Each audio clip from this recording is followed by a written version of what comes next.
I is for identity, ideology, and image. Us versus them, the eternal myth and paradox. Adapted from Stella and Nera's journals. 1. Identity and the scarcity economics of self. After we met Alec, Jackson remarked, "When I meet a person, I don't like it if he immediately starts talking shit about other people. I don't want to hear about which groups he is against, but what he is doing himself." Well, Jackson, I think in his own crippled way, Alex was trying to tell you what he's doing.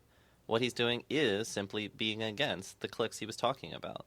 Perhaps he has no notion of how to do anything more positive than to take an opposing stance.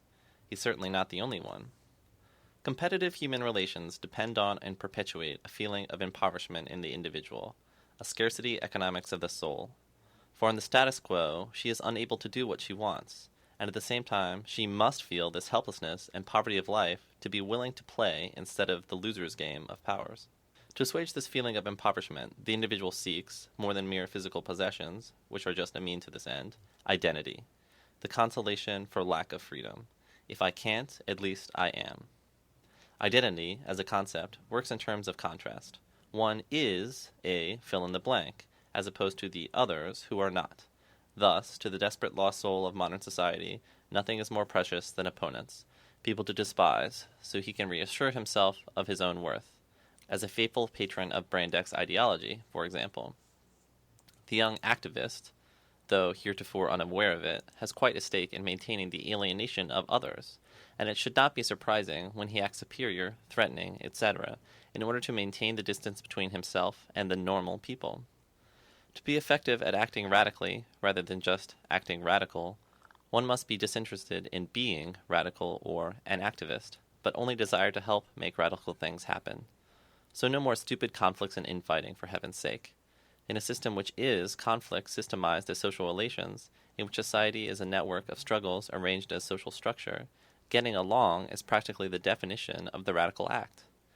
Until we are able to leave our identities behind, whenever we come together, it will merely be a case of images meeting and clashing, with the humans behind them unable even to see each other. 2. Fight war and wars. This being the case, we can't spend all our energy on our efforts simply to defeat the state, corporate tyranny, etc., for even if we do succeed, as long as most people are unable to work together, and thus unaware of their own potential, we can only be another vanguard/ruling party. Under such conditions, the struggle with the state is just another power struggle substitute for free action. We need to strive simultaneously for freedom from external constraints, and for the strength to love and forgive and cooperate. And for this project, we absolutely must be ready to shake off our need for identity in the traditional sense. What we need most now are ways to speak that can give others voices of their own, contrary to the aforementioned social scarcity economics, in which the very act of speaking monopolizes expression and denies it to others. Ways to act that can activate. These will be the weapons no power can defeat. What is needed above all, then, is the self-confidence to talk with and listen to others, to find magic tricks by which old conflicts can be superseded and people like Alec and his rival factions discover ways to coexist and support each other. For revolution is not making everyone the same in their ideologies or relations with each other, but simply establishing mutually beneficial relations between different individuals and groups.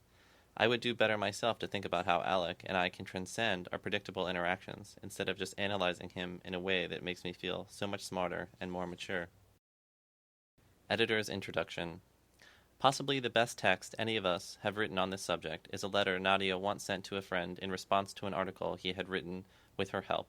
Her original title for the piece had been "The Political Struggle is the Struggle Against the Political," which he changed to "Against the Shallowness of the Political."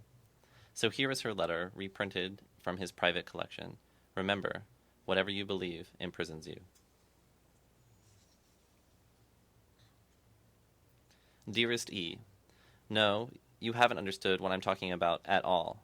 In your hurry to purchase for yourself the image of political activist, or worse, theorist, whatever that is, you've concluded that everything must be political, whatever that is.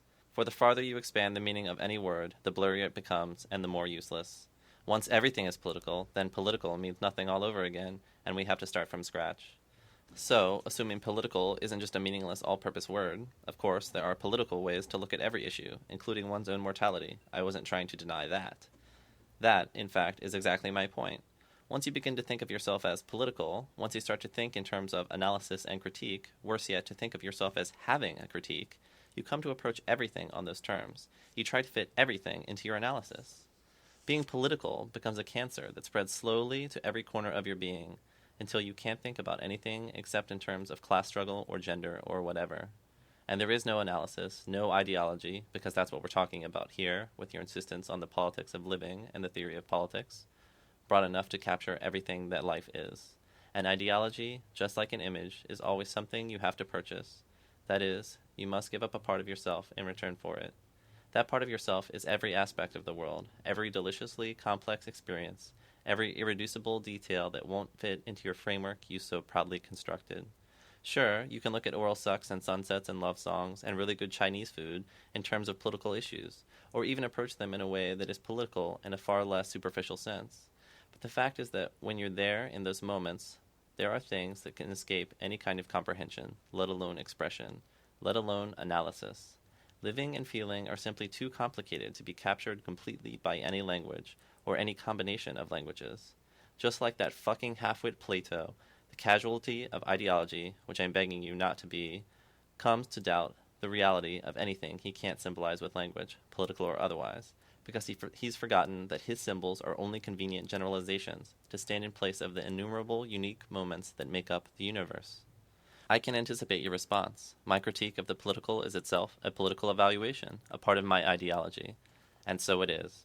I write to you so vehemently about this because it's an issue I'm really struggling with right now. I find myself turning everything into a political tract or critique, possessed by what my ideology described as a capitalistic compulsion to transform all of my feelings and experiences into objects. That is, into theories I can carry around with me.